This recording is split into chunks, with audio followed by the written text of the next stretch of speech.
নমস্কার,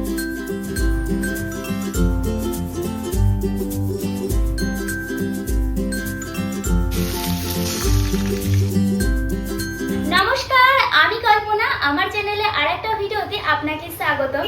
তো চিকেন বিরিয়ানি বানানোর জন্য আমাদের প্রথমেই লাগবে বাসমতি রাইস।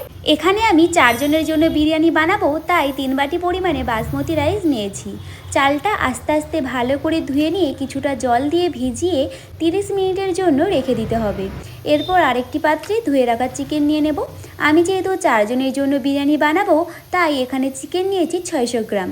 এতে কিছু মশলাও দিয়ে দিচ্ছি, যেমন হলুদ গুঁড়ো, লবণ, গোলমরিচের গুঁড়ো, বিরিয়ানি মশলা, আদা বাটা, রসুন বাটা ও সামান্য বেরেস্তা দিয়ে ভালো করে মাখিয়ে 30 মিনিটের জন্য রেস্টে রেখে দেব।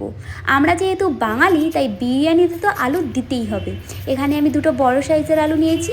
আলুর খোসা ছাড়িয়ে একটা কাঁটা চামচ দিয়ে এইভাবে ফুটো করে দিলে আলুর ভিতরেও বিরিয়ানির ফ্লেভারটা ভালো করে ঢোকে। আলুগুলোকে মাঝখান থেকেও কেটে নিয়েছি। চলুন, এই দিকের কাজগুলো তো প্রায় সবই কমপ্লিট। এবার গ্যাস জ্বালার পালা। কড়াইতে প্রথমেই দিয়ে দেব কিছুটা সরিষার তেল।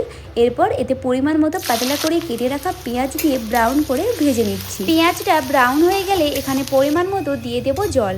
এরপর এতে কিছু মশলা দেব, যেমন লবণ, হলুদের গুঁড়ো, কাশ্মীরি লঙ্কা গুঁড়ো, হোমমেড বিরিয়ানি মশলা, আদা বাটা, রসুন বাটা ও 2 ফোঁটা মিঠা আতর। পেঁয়াজের জলটা ফুটে উঠলে কেটে রাখা আলু দিয়ে ঢাকনা বন্ধ করে সেদ্ধ করে নিতে হবে। আলুটা সেদ্ধ হোক, অপরদিকে একটি দুধের মিশ্রণ তৈরি করি। চলুন, একটি বাটিতে নিয়ে নিচ্ছি কিছুটা দুধ, 8 থেকে 10টা স্যাফরন, 1 চামচ গোলাপ জল, 1 চামচ কেওড়া জল ও 2 থেকে 3 ফোঁটা মিঠা আতর। এটাকে ভালো করে মিশিয়ে সাইডে রেখে দিচ্ছি। ওদিকে আলুটাও সিদ্ধ হয়ে গেছে। আলুগুলো সেদ্ধ হতে টাইম লাগলো 20 মিনিট।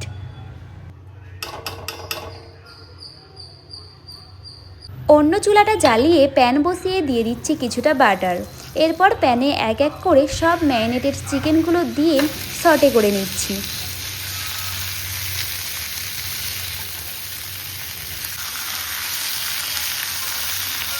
এরপর সটে করে নেওয়া চিকেনগুলো দিয়ে দিচ্ছি ওই পেঁয়াজের জলের মধ্যে।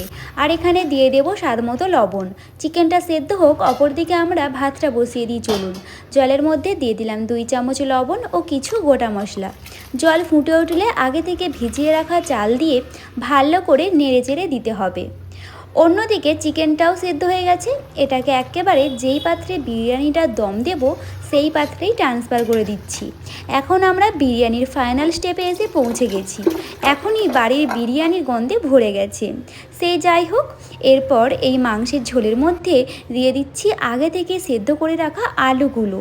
অন্যদিকে ভাত 50% সেদ্ধ হয়ে গেলে অর্ধেক ভাত মাংসের ঝোলের মধ্যে দিয়ে দিচ্ছি।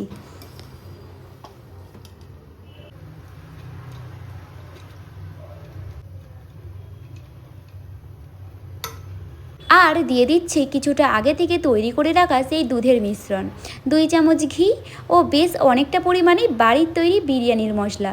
চাল যখন 75% সেদ্ধ হয়ে যাবে, তখন অবশিষ্ট সব ভাতগুলোই লেয়ার বাই লেয়ারভাবে দিয়ে ভালো করে সেট করে দিচ্ছি।